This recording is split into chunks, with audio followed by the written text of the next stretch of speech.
안녕하세요. 오늘은 신명기 1장에 대해서 나눠보도록 하겠습니다. 신명기 1장의 시작은 모세가 어느 장소, 어느 때에 이제 하나님의 말씀을 전하게 되었는지에 관한 이야기가 나오고 있습니다. 그러니까 지금 백성들에게 이제 고별 설교를 하는 것인데, 이 전하는 장소가 아라바 광야 근처, 그러니까 곧 모압 평지로 이제 보여지고 있습니다. 이곳에서 백성들이 굉장히 많이 둘러서 있었을 것으로 이제 보여지고, 여기서 말씀을 전하는 것입니다. 이것은 예수 그리스도께서 이제 산 위에 올라가셔서 산상 설교라고 부르죠. 백성들에게 복음의 말씀을 전했던 것과 비슷한 모습이라 이제 볼 수가 있겠습니다. 예수 그리스도 역시도 이제 사역을 시작하셨던 초창기부터 이제 길어야지 3년 정도의 기간 동안 이제 죽음을 앞두고 사역을 하신 것이기 때문에, 역시 지금 이 모세가 백성들 앞에서 고별 설교를 전하는 것과 유사하다 이렇게 볼 수가 있겠습니다. 자, 그래서 이제 그 장소와 시점이 나오고 그 뒤에 곧바로 이제 뒤따르는 성경 본문이 하나님의 명령대로 자신이 기록했다라는 내용입니다. 그러니까 즉 자신이 하고 있던 모든 행동들은 하나님의 명령을 받아서 말씀을 따라서 다 행동한 것이고 그대로 기록한 것이다 라는 것을 이제 강조하고 있는 것입니다. 이것을 통해서 이제 모세가 이제 전달하고자 하는 메시지는 분명합니다. 이제 요단강을 건너면, 요단강 바로 앞에 있기 때문에 요단강을 건너면 약속의 땅에 들어갈 것인데, 이 약속의 땅에 들어가서 그 땅의 풍요로움을 누리는 것이 하나님께서 너희를 사랑하신다는 증거가 아니라, 지금 내가 전하는, 다시금 전하는 이 율법의 말씀을 따라서 너희가 순종하면서 살아갈 때 그것이 하나님께서 너희를 사랑하시는 증표가 된다라는 것입니다. 이 세상의 부유함이나 명예나 명성을 누리는 것이, 그리고 일의 형통함을 누리는 것이 하나님께서 너희를 사랑하시고 함께 하신다는 증거가 아니라는 것입니다. 그래서 율법의 말씀을 마음 깊이 새기고 이 때때로 순종하는 과정 속에서 분명히 하나님께서 함께 하시고 나를 사랑하고 계시다는 것을 확인하라는 것입니다. 또 한편으로는 이제 요단강을 건너게 되면 정복 전쟁이 시작될 것인데, 전쟁 전에 율법을 새기고 다시금 되새기게끔 만드는 그 이유는 곧 이 전쟁의 승패, 그리고 진정한 축복을 누리는 것의 본질은 하나님의 말씀대로 살아가는 것에 있는 것이지, 전쟁을 이기고선 그것을 통해서 얻는 어떤 탈취물들이라든가 무조건 승리하는 것에서 오는 어떤 신비감, 그리고 승리감에 도취되는 것이 본질은 아니라는 것입니다. 그래서 중요한 것은 하나님의 말씀대로 사는 것이기 때문에 강조해서 다시금 이야기하고 있습니다.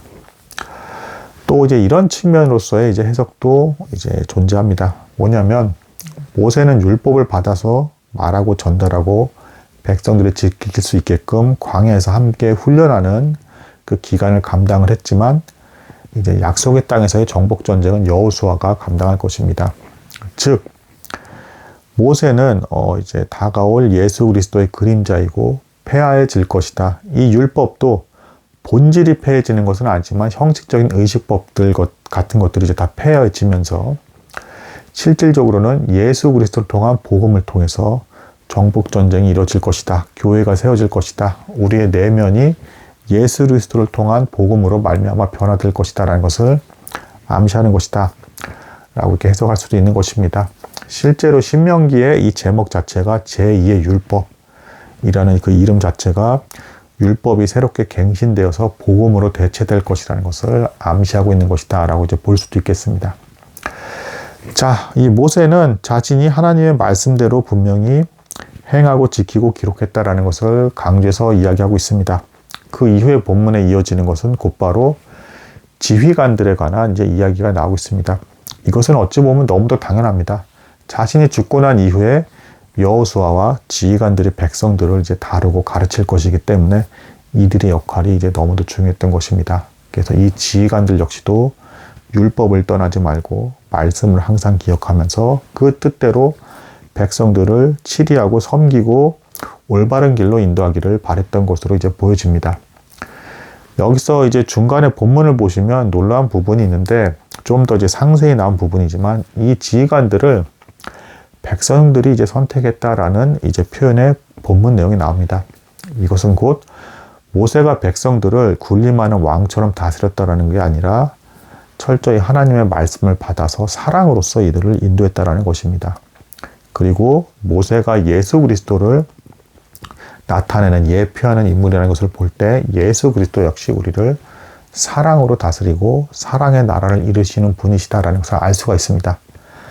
곧 이 지휘관들은 뭐 1000부장, 100부장, 50부장, 10부장 이 지휘관들은 백성들과 함께 삶을 공유하는 중에 이제 이 백성들이 인정한 하나님을 저 사람은 참으로 경외하고 지혜로운 사람이다 라고 인정을 받은 사람들이 선택이 되어서 임명되게 된 것입니다. 그런 만큼 이들은 더욱더 이제 모세의 본을 따라서 하나님의 말씀에 순종해서 정의가 굽어지지 않게끔 이 본문의 이제 중반, 그러니까 오늘 장의 중반, 그리고 지금 이 본문의 하반부에 보면 이 지휘관들에게 모세가 분명히 강조해서 부탁을 합니다. 정의가 굽어지지 않게끔, 진리가 굽어지지 않게끔 이제 하나님의 뜻을 따라서 율법을 따라서 판결을 해라라는 내용의 말씀이 나옵니다. 그래서 이 백성들이 살아가는 이 이스라엘 공동체가 죄악된 것에 물들지 않고 하나님의 뜻이 지켜지는 그런 선한 거룩한 교회 공동체가 되기를 바랬던 것입니다. 그러기 위해서 신명기 1장에서부터 강조되는 것은 하나님의 말씀을 따라서 판결하고 감정이나 사사로운 정에 치우치지 말고 있는 그대로의 법을 지혜롭게 잘 적용해라. 이런 것들을 지휘관들에게 요청하고 있습니다.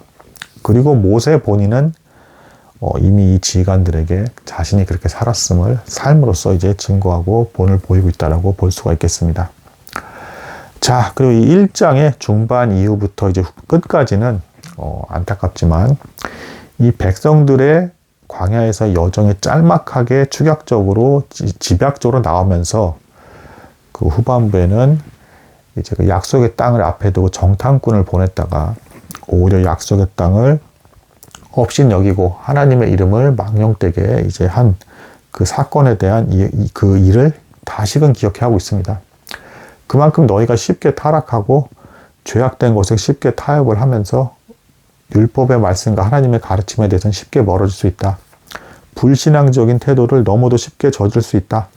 이 정복 전쟁이 벌어지는 중에도 너희는 그때 그 실수와 그 잘못처럼 얼마든지 반복할 수 있는 존재다라는 것을 일깨워주고 있습니다. 너희가 그만큼 연약하고 쉽게 죄와 타협하면서 진리의 말씀을 버리고 떠나기 쉬운 존재라는 것입니다.